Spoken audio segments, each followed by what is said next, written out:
That Christmas night, my sister Nicole raised her champagne glass high and declared in front of our entire family, "At least she knows how to change hospital bed sheets better than raising her own child."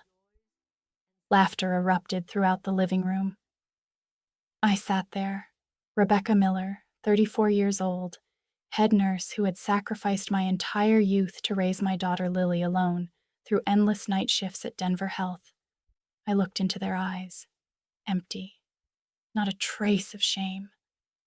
Lily gripped my hand tightly, her innocent eyes filled with confusion. That's when I understood. To them, I was nothing more than a cruel joke.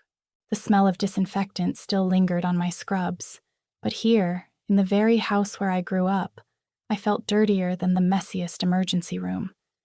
That night, as I tucked my daughter into bed, I made a vow. No one would ever humiliate us again. Stay with me. I'm going to show you how a gentle mother transforms humiliation into power to protect her child. The foundation of my destruction had been laid long before that Christmas night. Growing up in the Miller household meant understanding your place in the hierarchy, and mine had always been at the bottom. Nicole, 3 years older and blessed with what our mother Patricia called natural grace, had been the golden child from the moment she drew her first breath. I was the accident, the unplanned pregnancy that came when Patricia thought she was done with motherhood. While Nicole got ballet lessons and piano recitals, I got hand-me-down clothes and lectures about being grateful. While she was encouraged to pursue her dreams of becoming an event coordinator in New York, I was steered toward practical careers that could support a family. When I earned a full academic scholarship to the University of Colorado for pre-med, Patricia actually frowned. "Rebecca, honey, you know nursing school would be more realistic for someone like you, someone like me." Those words had echoed in my head for years. I gave up that scholarship.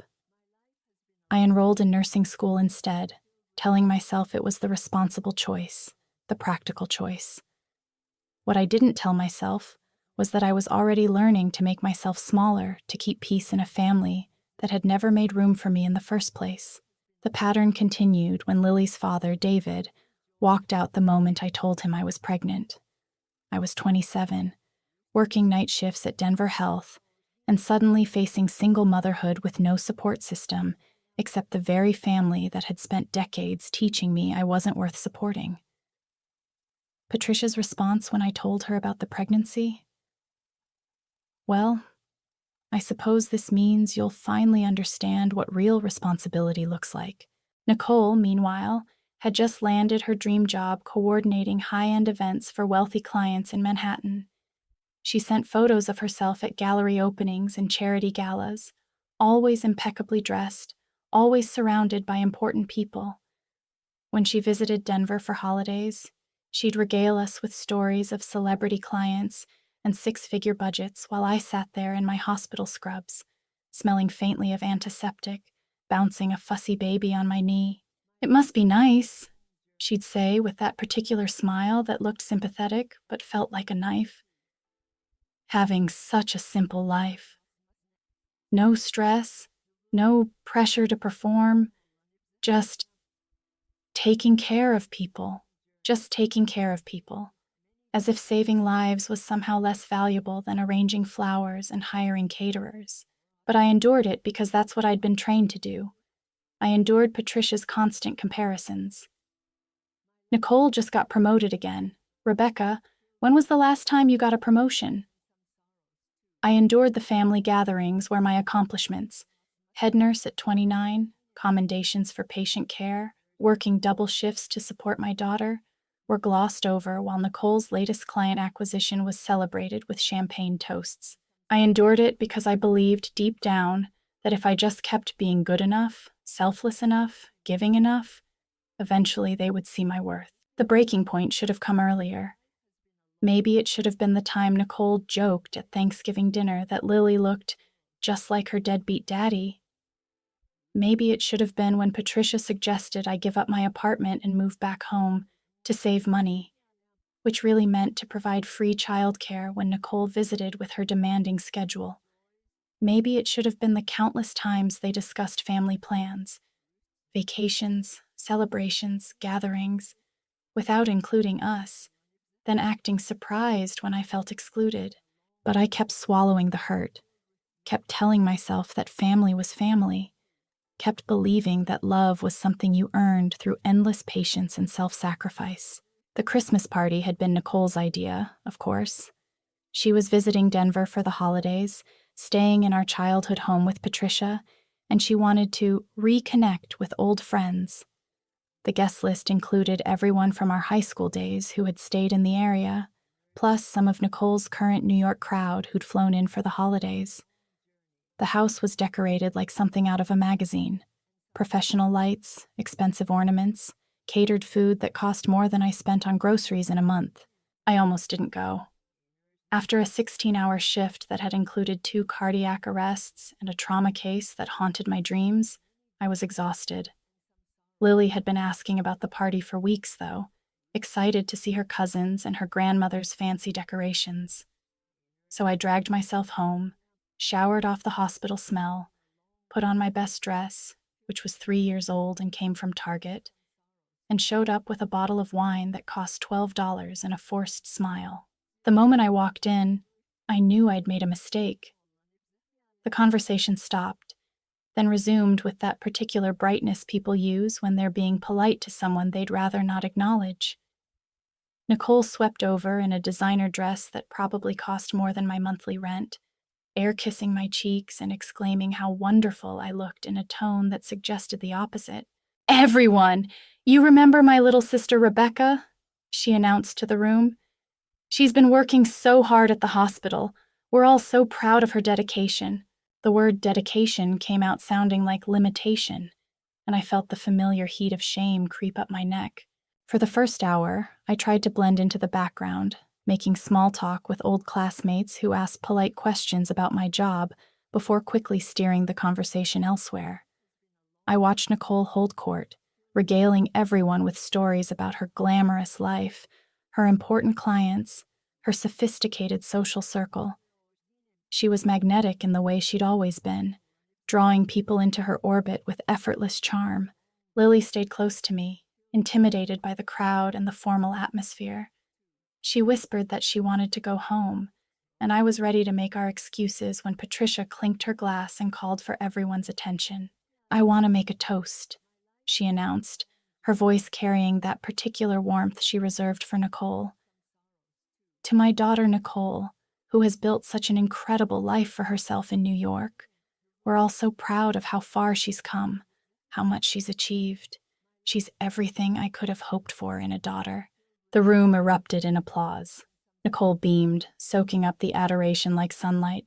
Then Patricia's eyes found mine across the room, and her expression shifted almost imperceptibly. "And of course, to Rebecca, who has found her own path. Different choices, different priorities, but important work nonetheless. Important work nonetheless." The qualifier hung in the air like smoke, poisoning everything that came before it. That should have been my cue to leave.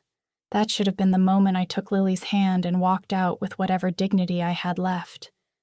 Instead, I stayed frozen, waiting for something, an acknowledgement, an apology, some recognition that I mattered too.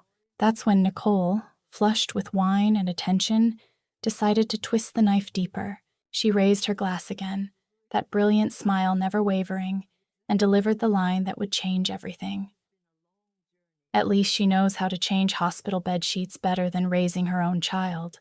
The laughter that followed wasn't just cruel, it was genuinely amused, as if Nicole had made the most clever observation in the world. I saw Lily's face crumple with confusion and hurt. I saw Patricia nodding with that indulgent smile she wore when Nicole was being witty. I saw a room full of people who had known me since childhood, finding humor in my humiliation. And for the first time in my life, something inside me didn't just break. It crystallized into something harder, sharper, more dangerous than they could have imagined. The rage that consumed me in the weeks following that Christmas party wasn't the hot, explosive kind that burns out quickly. It was cold, calculating, and it grew stronger every time I replayed that moment in my mind. Every time I saw Lily's confused face when she asked why everyone laughed at us. Every time I passed a mirror and saw the same woman who had spent 34 years accepting scraps and calling it love. I threw myself into research the way I approached everything else in my life, methodically, thoroughly, with the precision that had made me an excellent nurse. But instead of studying patient care protocols or medication interactions, I was learning about emotional abuse, family dynamics, and legal definitions of harassment. What I discovered was both validating and terrifying. I had been living in a textbook case of scapegoating for my entire life. The scapegoat, I read, is the family member who absorbs all the dysfunction, criticism, and blame so that the rest of the family can maintain their illusion of normalcy. The scapegoat is trained from childhood to accept poor treatment as normal, to believe they deserve less than others, to prioritize everyone else's comfort over their own well-being. I was 34 years old, and I was just learning that my family was sick. But knowledge, I was about to discover, was power, and I had access to information that Nicole and Patricia couldn't imagine. It started with a phone call from my friend Sarah, who worked in the pediatric unit at Denver Health. She'd heard through the hospital grapevine about what happened at the Christmas party. Apparently, one of the guests was married to a doctor who worked at Presbyterian St. Joseph, and word had traveled through the medical community about how the Miller family's golden child had publicly humiliated a respected head nurse. "Rebecca," Sarah said carefully, "I don't know if you want to hear this, but people are talking, and not in a good way for your sister." That's when I learned something interesting. Nicole's glamorous New York life wasn't quite as solid as she'd led everyone to believe. Through Sarah's connections and some discreet inquiries, I discovered that Nicole's event planning business was struggling. She'd lost several major clients in the past year due to what industry insiders described as unprofessional behavior and difficulty with vendor relationships. Her expensive Manhattan lifestyle was being funded largely by credit cards and loans, including a significant amount of money she'd borrowed from Patricia. But more importantly, I learned that Nicole was planning something big, a career comeback that depended entirely on her reputation and connections. Through a series of conversations with old high school friends who still kept in touch with Nicole, I pieced together her plan. She was trying to land a contract with the Denver Art Museum for their annual spring gala, a $1 million event that would be covered by local media and attended by Colorado's most influential people. It was exactly the kind of high-profile success she needed to rebuild her client base and salvage her career. The irony wasn't lost on me. Nicole needed Denver now. She needed the connections, the hometown support, the family reputation that she'd spent years dismissing as provincial and beneath her. And that family reputation included me, whether she liked it or not. I began making my own connections, not through manipulation or deception, but simply by being visible in ways I'd never allowed myself to be before. I started attending hospital fundraisers and community events, not as someone's daughter or sister, but as Rebecca Miller, head nurse, single mother, respected member of the healthcare community. At a charity auction for the Children's Hospital, I found myself seated next to Margaret Thornfield, the museum's development director and the woman who would ultimately decide on the spring gala contract. We talked about pediatric care initiatives and healthcare accessibility, subjects I knew intimately and spoke about with genuine passion. "You know," she said as the evening wound down, "I'm always looking for authentic voices for our donor engagement programs. Would you be interested in speaking at some of our upcoming events?" I accepted immediately, not because I had a master plan, but because for the first time in my life, someone was asking for my voice, not my silence. Over the next month, I spoke at 3 museum events. I talked about the intersection of healthcare and community, about serving populations that didn't always have advocates, about finding dignity in work that society often overlooked. The response was overwhelming. Donations increased, volunteer applications spiked, and my name began appearing in the museum's newsletter and social media posts.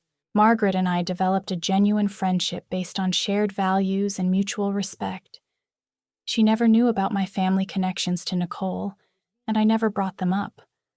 Our relationship existed entirely separate from the Miller family dysfunction, which made it feel clean and honest in a way I hadn't experienced since childhood. Then, in late February, Nicole made her move. She called Patricia to announce that she'd submitted a proposal for the museum gala and was practically guaranteed to get the contract. She planned to return to Denver for the selection meeting, and she wanted to use the family connections to strengthen her position. "I need you to call everyone you know who's involved with the museum," she told Patricia during a call I happened to overhear when I stopped by to pick up some mail. "Remind them about the family name, about how successful I've been in New York. This contract could change everything for me." Patricia, ever the dutiful mother to her golden child, agreed immediately. She began calling old family friends, former co-workers, anyone with even tangential museum connections to put in a good word for Nicole. But there was a problem with Nicole's strategy. She hadn't done her homework. She didn't know that her hometown connections were more complicated than she'd assumed. She didn't know that several museum board members were also hospital donors who knew me personally. She didn't know that her own behavior at Christmas had become a cautionary tale in certain social circles. Most importantly, she didn't know that Margaret Thornfield and I had become friends. I didn't set out to sabotage Nicole's proposal. In fact, I went out of my way to avoid any conversation that might be construed as interference. When Margaret mentioned that she was reviewing proposals for the spring gala, I simply listened. When she expressed concerns about finding an event coordinator who understood Denver's philanthropic community, I offered general thoughts about the importance of authentic local connections. I never mentioned Nicole's name. I didn't have to. Margaret was professional enough to evaluate all proposals based on merit, experience, and cultural fit. She was also astute enough to recognize that Nicole's flashy New York portfolio, impressive as it was, might not translate to Denver's more understated philanthropic culture. But the real turning point came when Margaret did her own background research on the candidates. In the age of social media and interconnected professional networks, it's nearly impossible to hide a reputation. Nicole's former clients in New York had left reviews, and some of them weren't flattering. Event staff she'd worked with had shared experiences on industry forums. Vendors had documented payment delays and unreasonable demands. More damaging, though, was what Margaret learned about Nicole's recent behavior in Denver itself. The medical community is surprisingly small, and Margaret served on the board of Denver Health's foundation. When she mentioned Nicole's name to other board members, she heard about the Christmas party incident from multiple sources. She heard about the head nurse who'd been publicly humiliated by her own family. She heard about how Nicole Miller had laughed while a dedicated healthcare worker, a woman who'd spent the pandemic risking her life to save others, was mocked for her parenting.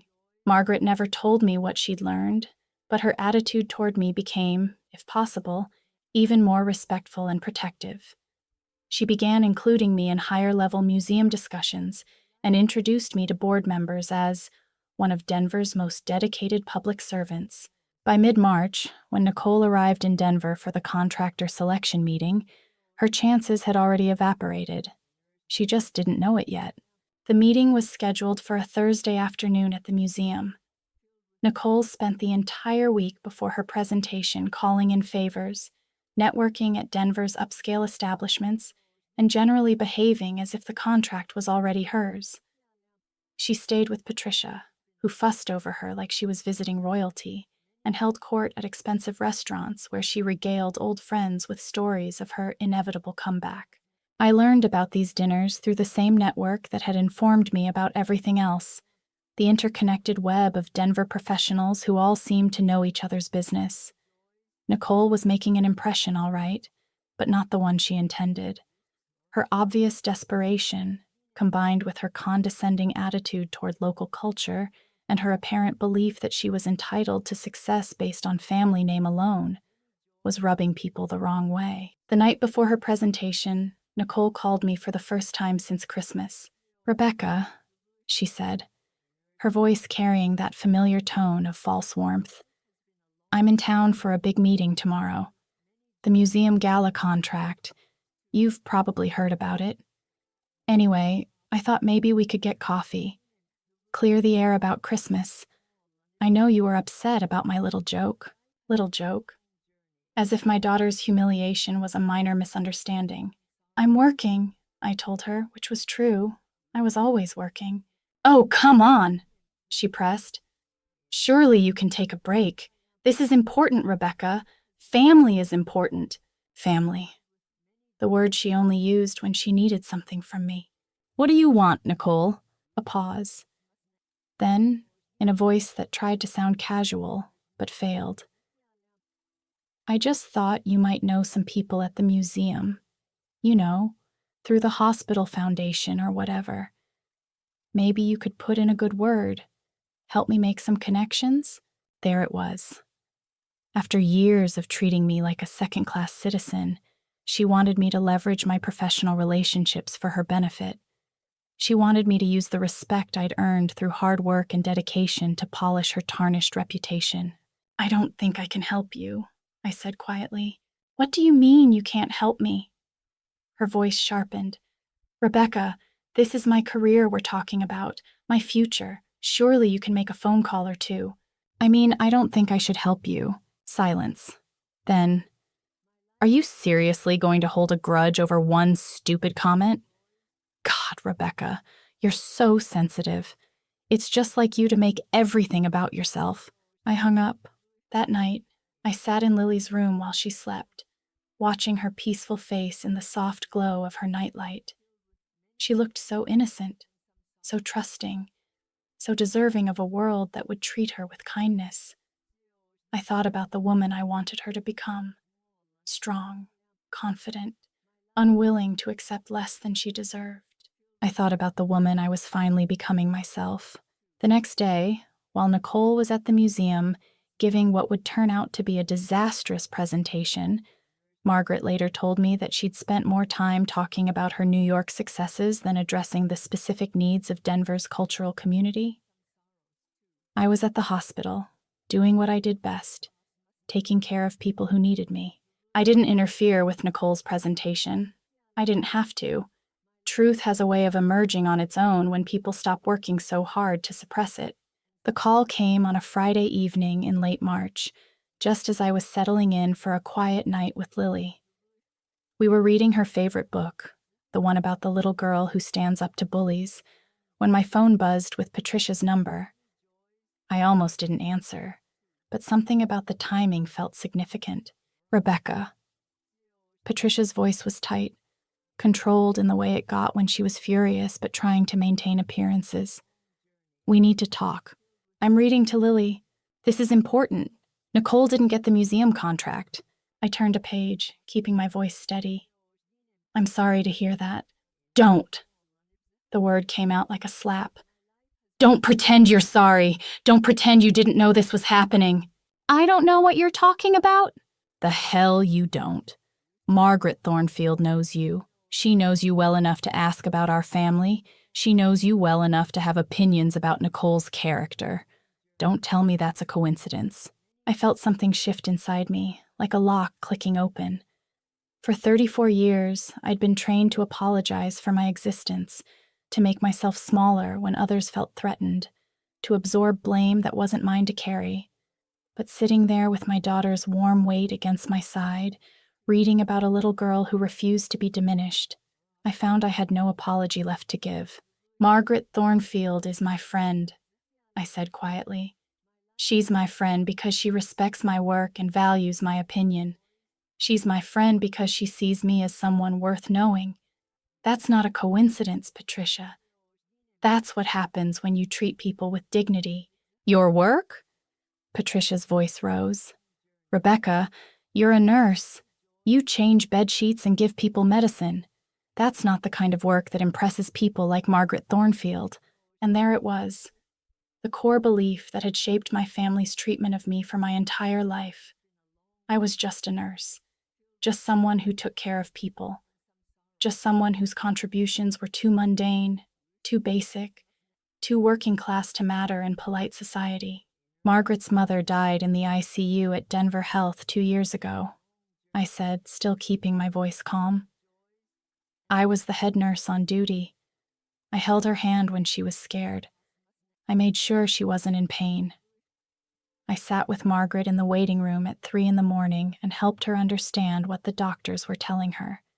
That's the kind of work that impresses people like Margaret Thornfield, the kind that actually matters when their world falls apart. Silence on the other end. Nicole's presentation was a disaster, Patricia said finally. She was overconfident, underprepared, and she obviously didn't understand what they were looking for. But that doesn't matter now, because Margaret had already decided against her before she even walked into the room, and we both know why. Do we? Because you poisoned her against Nicole. You used your friendship to sabotage your own sister. I looked down at Lily, who had fallen asleep against my shoulder, her little hand still clutching the book. My daughter, who deserved to grow up believing she was worth defending. My daughter, who needed to see what it looked like when a woman refused to be anyone's scapegoat. I never mentioned Nicole's name to Margaret, I said, and it was the truth. I never had to. Nicole's reputation spoke for itself. You self-righteous bitch. The words hung in the air between us, ugly and final. In that moment, I realized something profound. I felt nothing. No hurt, no shock, no desperate need to defend myself or repair the relationship. For the first time in my life, my mother's disapproval simply bounced off me like rain off glass. Is there anything else? I asked. Nicole is devastated. This was her chance to rebuild her career, and you destroyed it. You destroyed your own sister's future because you couldn't get over one little comment at a party. One little comment. I repeated the words slowly, tasting their inadequacy. Patricia, your daughter publicly humiliated me in front of 30 people, including my 6-year-old child. She reduced my life's work to a punchline and turned my parenting into entertainment. That wasn't a little comment. That was cruelty with an audience. Oh, for God's sake, Rebecca, you're so dramatic. It was a joke. People make jokes, and people face consequences for those jokes. Nicole's consequences are that she lost a contract she was never entitled to in the first place. That's not devastation. That's accountability. She's your sister! The words came out as a wail, desperate and plaintive. I recognized the tone from my childhood. It was the sound Patricia made when her carefully constructed family narrative was threatened, when the roles she'd assigned weren't being performed correctly. No, I said quietly. Sisters protect each other. Sisters celebrate each other's successes. Sisters don't turn each other into punchlines at family gatherings. Nicole stopped being my sister the moment she decided I was a more convenient target than a person worthy of respect. I hung up. Lily stirred in my arms, and I carried her to her bedroom, tucking her in with the kind of gentle care that had become second nature after years of single motherhood. As I smoothed her hair back from her forehead, I made another vow. She would never, ever accept the kind of treatment I had spent my life normalizing. The next morning brought a text from Nicole herself. I hope you're happy. You just cost me everything. I deleted it without responding, but Nicole wasn't finished. Over the next week, she launched what could only be described as a campaign to salvage her reputation at my expense. She called mutual friends from high school, painting herself as the victim of a vindictive sister who couldn't handle family teasing. She posted cryptic messages on social media about family betrayal and jealousy disguised as righteousness. She even showed up at my workplace, demanding to speak with me in front of my colleagues. "This is where you work?" she said, looking around the hospital break room with poorly concealed disdain. "I mean, it's fine, but... Rebecca, you could have been so much more. You had that scholarship. You could have been a doctor." My coworkers, people who had seen me save lives, comfort families, and work 16-hour shifts without complaint, stared at her in disbelief. but I felt nothing but pity. Here was a woman so desperate to reclaim the narrative that she would corner me at my job, in front of people who respected me, to relitigate decisions I'd made 15 years ago. I became exactly what I wanted to become, I told her. A mother who provides for her child, and a nurse who saves lives. I'm sorry that doesn't impress you, but I stopped caring about impressing you the moment you decided to use my daughter as part of your comedy routine. Jesus Christ, Rebecca, let it go. It was one stupid joke. No, I said, aware that my colleagues were listening but not caring. It wasn't a joke. It was the culmination of 34 years of you treating me like I was less than you. It was the moment you decided to involve my innocent child in your cruelty. And it was the last time you'll ever have the opportunity to do either. Nicole's face flushed red. You think you're so righteous, don't you? You think you're the good sister, the noble one. But you're just jealous. You've always been jealous of me. Jealous? I almost laughed. Nicole, you're 37 years old, living on credit cards, alienating clients, and begging your family to bail you out of your own poor choices. You just lost a career-saving contract because your reputation for treating people badly preceded you into that conference room. What exactly would I be jealous of? The break room went silent. My colleagues weren't even pretending not to listen now. They were watching Nicole with the kind of fascination people reserve for public meltdowns. You vindictive bitch, Nicole hissed. You set me up. You deliberately sabotaged me. I protected myself, I said calmly. There's a difference. That's when Nicole made her final, fatal mistake. Perhaps she thought she could intimidate me the way she had when we were children. Perhaps she believed that public humiliation would break me down the way private criticism always had. Or perhaps she was simply so unused to facing consequences that she couldn't comprehend a world where her actions mattered more than her intentions. She pulled out her phone and began recording. I want everyone to see what kind of person Rebecca Miller really is, she announced to the room. She destroyed her own sister's career because she was too sensitive to handle one tiny joke at a family party. She used her connections to sabotage me, and now she's acting like she's the victim. I looked directly into her camera, my voice steady and clear. My name is Rebecca Miller.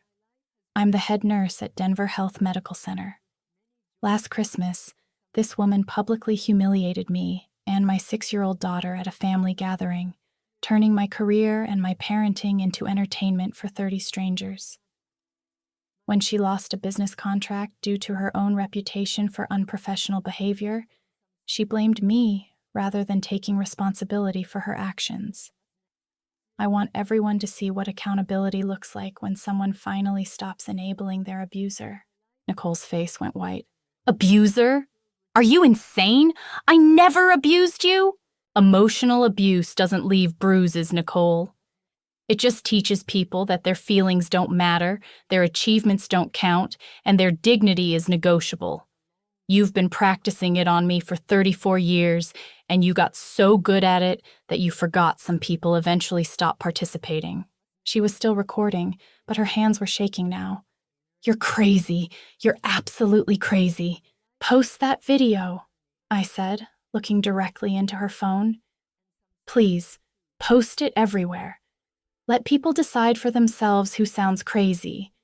The woman who calmly explained her position, or the woman who cornered her at work to have a public meltdown because she faced consequences for her own behavior. Nicole lowered the phone, finally understanding that she had just handed me exactly the evidence I would need if she continued to harass me. The room remained silent until she turned and walked out, her designer heels clicking against the linoleum with sharp, angry precision. Dr. Martinez, who had been watching from the doorway, approached me as the room slowly returned to normal conversation. Rebecca, he said quietly, are you okay? Do you need to file a workplace harassment report? I'm fine, I said, and for the first time in months, it was completely true. Actually, I'm better than fine. That afternoon, word spread through the hospital's informal network about what had happened in the break room. By evening, I had received dozens of text messages from colleagues offering support, sharing their own stories of family dysfunction, and expressing admiration for how I'd handled the confrontation. But the most meaningful response came from Margaret Thornfield, who called me that evening after hearing about the incident through her connections on the hospital board. "Rebecca," she said, "I wanted you to know that your sister contacted me this afternoon. She demanded a meeting to discuss what she called false information that had influenced my decision about the gala contract." My stomach tightened. "What did you tell her?"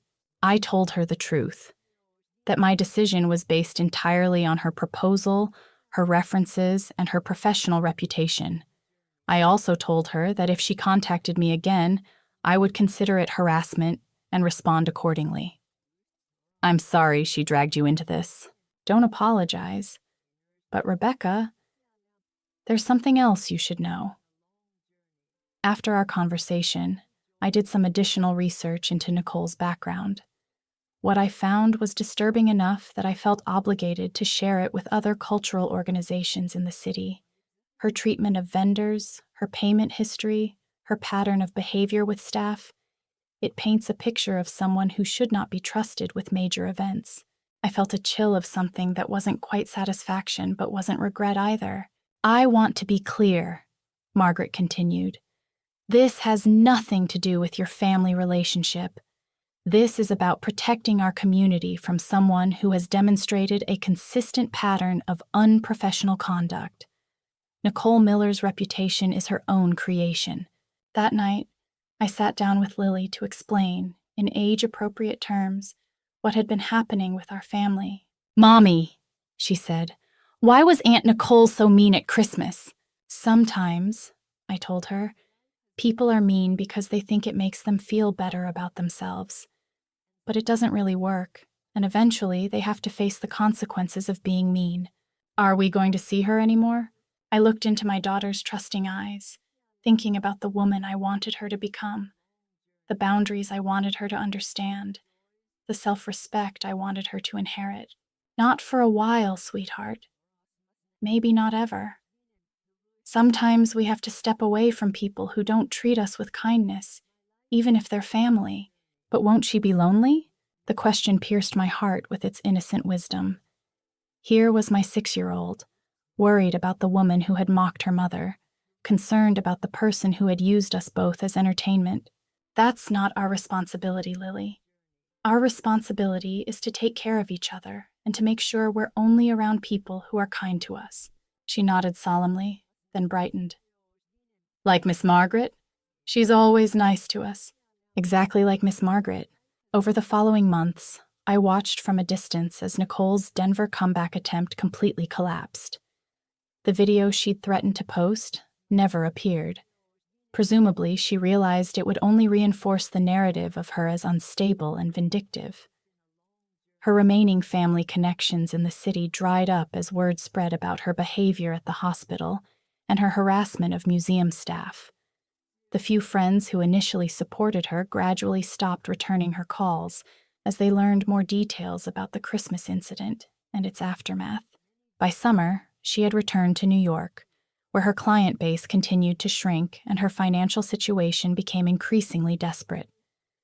Through the same network that had kept me informed of her Denver activities, I learned that she was selling personal belongings to pay rent and had been forced to move to a much smaller, less expensive apartment. I felt no satisfaction in her downfall because I finally understood something crucial. Nicole's success or failure had nothing to do with me. Her happiness or misery was not my responsibility. For 34 years, I had been programmed to believe that my worth was tied to her approval, that my peace depended on her mood, that my achievements were somehow diminished by her criticism. But I was the head nurse at a major medical center. I was a mother raising a confident, compassionate daughter. I was a respected member of my community, someone whose voice mattered, whose work saved lives, whose friendship was valued by people who understood what real accomplishment looked like. I was not Nicole's victim, her scapegoat, or her supporting character. I was the author of my own story. Patricia continued to call occasionally, usually when Nicole was having a particularly difficult time and needed financial assistance that Patricia couldn't provide alone. These calls followed a predictable pattern: guilt about family loyalty, manipulation disguised as concern, and ultimately demands that I contribute to Nicole's support because blood is thicker than water. I stopped answering these calls after the third one. The final communication came in September, nearly a year after the Christmas party that had changed everything. Nicole sent a long email that managed to be simultaneously self-pitying and accusatory, detailing her financial struggles and social isolation while blaming me for destroying her life over nothing. The email concluded, "I know you think you won, Rebecca, but what did you really win? You lost your family. You lost your only sister. You lost your mother's love. Was it worth it?" I read it once, then deleted it without responding. But her question stayed with me for days, and I finally found myself considering it seriously. What had I won? I had won the right to wake up without dreading family gatherings. I had won the freedom to succeed without having my accomplishments minimized or my choices questioned. I had won the peace that comes from no longer carrying other people's emotional baggage. I had won the opportunity to model self-respect for my daughter. Most importantly, I had won myself back. But more than that, I had discovered something revolutionary. I hadn't lost my family's love. I had simply stopped accepting a counterfeit version of love that demanded my dignity as payment. Real love doesn't require you to diminish yourself. Real love doesn't turn your vulnerabilities into entertainment. Real love doesn't ask you to fund other people's dreams while abandoning your own worth. I had Margaret's friendship, built on mutual respect and shared values. I had my colleagues' trust, earned through years of competent, compassionate work.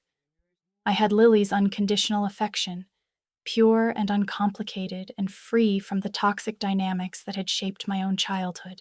I had the love I deserved, which turned out to be so much better than the love I'd been accepting. On Christmas Eve, exactly 1 year after Nicole's champagne toast changed my life, Lily and I hosted our own celebration.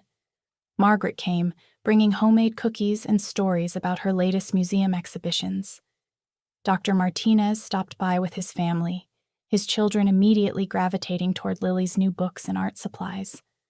Sarah from pediatrics arrived with her famous hot chocolate recipe and updates about the hospital's holiday charity drive that I'd helped organize. Our little living room was filled with laughter, genuine conversation, and the kind of warmth that comes from people who choose to be together rather than feeling obligated by blood ties. As I watched Lily show off her latest drawings to children whose parents respected her mother, I realized this was what family was supposed to feel like: chosen, cherished, and built on a foundation of mutual care rather than conditional tolerance. Later that evening, after our guests had gone home and Lily was asleep, I found myself thinking about the woman I'd been a year ago, the woman who would have endured anything to avoid confrontation, who believed that keeping peace was more important than keeping dignity, who thought love meant accepting whatever scraps of affection people were willing to offer. That woman had been so afraid of being alone that she'd surrounded herself with people who made her feel lonely. She'd been so desperate for approval that she'd settled for barely concealed contempt. She'd been so convinced that family love was unconditional that she'd never questioned why her family's love came with so many conditions. I don't miss her, but I'm grateful to her. Her pain had been the catalyst for my transformation. Her humiliation had become my liberation. Her silence had taught me the power of my own voice. The truth about toxic families is that they function like rigged games. No matter how perfectly you play by their rules, you can never actually win. The only winning move is to stop playing entirely, to walk away from the table and build your own game with people who understand that everyone deserves to win sometimes. It's been 2 years now since I spoke to Nicole or Patricia, not out of ongoing anger. That fire burned out long ago, but out of simple self-preservation. I've learned that forgiveness doesn't require reconciliation, that healing doesn't demand reunion, and that sometimes the most loving thing you can do for toxic people is to stop enabling their worst behaviors by accepting them. My life isn't perfect. Single motherhood is still challenging, healthcare work is still demanding, and there are days when I feel the weight of building a new normal from scratch. But it's mine. Every choice, every boundary, every relationship exists because I decided it deserved to be there, not because I was too afraid or too programmed to say no. If you're reading this and recognizing yourself in my story, if you're the family scapegoat, the one who absorbs everyone else's dysfunction, the person who's been told your feelings don't matter and your needs don't count, I want you to know something. You are not responsible for maintaining other people's comfort at the expense of your own dignity. You deserve relationships that celebrate your successes instead of minimizing them. You deserve family members who protect your heart instead of using it for target practice.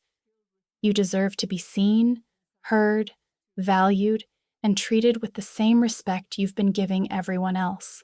Most importantly, you deserve to discover what happens when you stop accepting counterfeits and start demanding authentic love. The people who truly belong in your life will rise to meet that standard. The ones who don't will reveal themselves for what they've always been, obstacles to your happiness disguised as obligations. Sometimes the greatest act of love is refusing to be anyone's victim anymore. Sometimes the strongest family bond is the one you have with people who choose to love you exactly as you are. Your story doesn't have to end with their version of who you should be. You can write a better ending, one that honors the person you actually are rather than the person they need you to be for their comfort. Trust me, it's worth it.